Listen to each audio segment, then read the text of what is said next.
നാടക ട്രൂപ്പുകൾക്കും ക്ലബ്ബുകൾക്കും ഗാനമേളയ്ക്കുമൊക്കെ പാടുവാൻ പോകുന്ന ഒരു പയ്യൻ കൂട്ടുകാരുമായി വർത്തമാനമൊക്കെ പറഞ്ഞിരിക്കുമ്പോൾ ഇമ്പത്തിൽ പാട്ടുപാടും. ഭക്തിഗാനങ്ങളൊക്കെ നല്ല ഈണത്തിൽ പാടും. ഉളവയ്പ് എന്ന കായലോര ഗ്രാമത്തിലും കൊച്ചിയുടെ പല പ്രദേശങ്ങളിലും ആ ശബ്ദം മുഴങ്ങി. തന്റെ ചേച്ചിയെ ചന്ദ്രൂരിൽ കല്യാണം കഴിച്ചു കൊണ്ടുപോയി. ആ വീട്ടിലേക്ക് 1978 ഒരു ദിവസം ഒരാൾ വന്നു. ചേച്ചിയുടെ വീട്ടിൽ വിരുന്നുപോയ ഉത്തമനെന്ന ആ പയ്യൻ കണ്ടത് മറ്റാരെയുമായിരുന്നില്ല, അത് നമ്മുടെ എല്ലാമായ ഗുരു നവജ്യോതി ശ്രീ കരുണാകര ഗുരുവിനെയായിരുന്നു.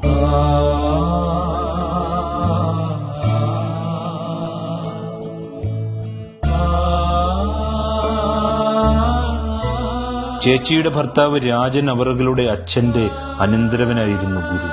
ഉത്തമന്റെ ഒരു ജീവിത നിയോഗം. പിന്നെ കൂടെ കൂടെ തിരുവനന്തപുരത്തേക്കുള്ള യാത്രകൾ. ഗുരുവിനോട് എന്തോ വല്ലാത്തൊരിഷ്ടം. ആശ്രമത്തിന്റെ സാംസ്കാരിക പ്രവർത്തനങ്ങൾ ചേർത്തലയിൽ പലയിടത്തും ആരംഭിച്ച കാലം. ശക്തമായ ആത്മീയ വഴി തിരഞ്ഞെടുക്കുവാൻ ഇത് മനസ്സിന് പ്രേരകമായി. ചേർത്തലയുടെ മുക്കിലും മൂലയിലും ആശ്രമ പ്രവർത്തനങ്ങളുമായി ഉത്തമൻ നടന്നു.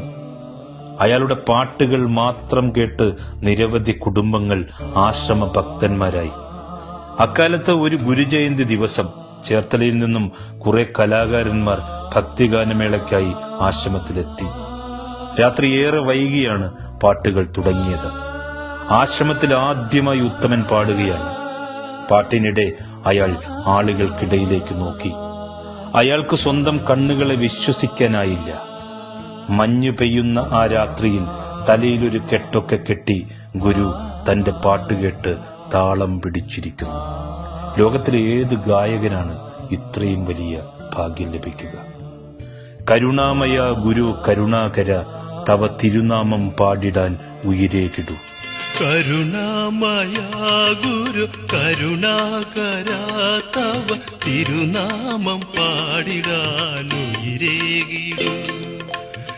രാവിലെ തിരികെ പോരുവാൻ അനുവാദം ചോദിച്ചപ്പോ ഗുരു അയാളുടെ കയ്യിൽ പിടിച്ചു. അയാളുടെ കൈകൾ വിറച്ചു. വിതുമ്പിപ്പോയി ആ യുവാവ്.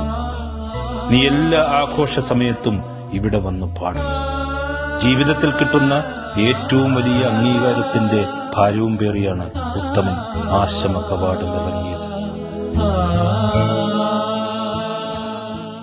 ചേർത്തലയിലെ ചില സ്വകാര്യ സ്ഥാപനങ്ങളിൽ അയാൾ പിന്നീട് കണക്കെഴുത്തുകാരനായി. 995 ബ്രഹ്മചാരിയായി.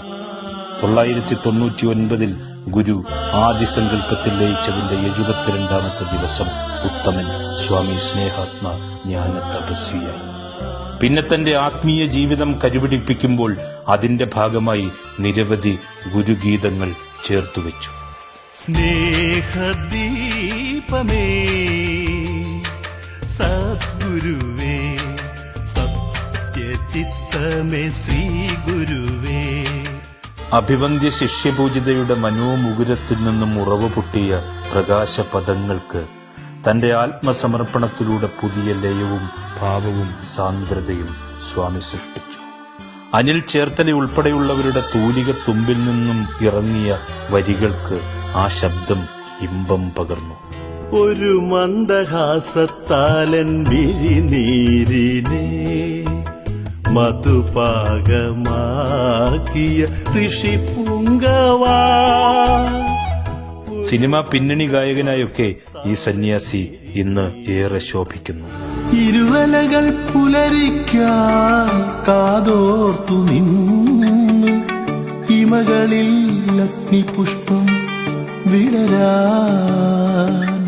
വിദേശങ്ങളിലെ മലയാളി കൂട്ടായ്മകളിൽ അദ്ദേഹം ഗുരുഗീതങ്ങൾ പാടി. സ്വാമിയുടെ ഗാനങ്ങൾ സംഗീതത്തിന്റെ താളലയങ്ങൾക്കപ്പുറത്ത് ഒരു ഗുരുശിഷ്യന്റെ നിഷ്കളങ്ക മനസ്സിൽ നിന്നും ഒഴുകിവരുന്ന ശബ്ദ മഹിമയാണ്. ജപമാലയില്ലെനിക്കെങ്കിലും മനമാല കോർക്കാറുണ്ടെന്നും ഞാൻ. കാലങ്ങൾക്കപ്പുറത്തേക്ക് കടന്നുപോകുന്ന ഭക്തിയുടെ സ്വരമാധുരി. ശാന്തിഗിരിയുടെ ആത്മീയതയുടെ ചരിത്രത്തിൽ സ്വാമി തന്റെ പാട്ടുകളെ ഇമ്പമായി തുന്നിച്ചേർത്തു. ആയിരക്കണക്കിന് ഗുരുഭക്തന്മാർ സാക്ഷി. ദിവസത്തിൽ ഒരു തവണയെങ്കിലും ഈ ശബ്ദം നമ്മൾ കേൾക്കാതിരുന്നിട്ടില്ല. ഇന്നത്തെ ഈ ഭക്തിഗാന സുധയിൽ സ്വാമിയെ ചേർത്തു പറയുന്നത് നമ്മുടെ കടപ്പാടാണ്. ആ നാദധാരയുടെ തേനൂറുന്ന സ്വരവിന്യാസങ്ങൾ അനുസ്യൂതം ഇനിയും ഒഴുകട്ടെ. സാദര പ്രണാമം.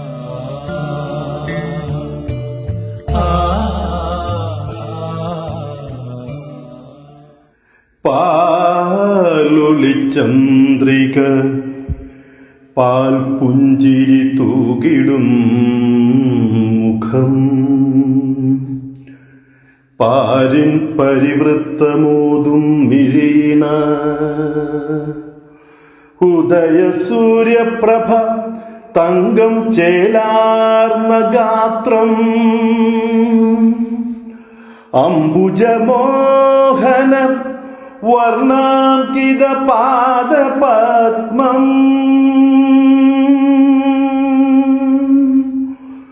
കുമ്പിടും നാടിയനുടയതേ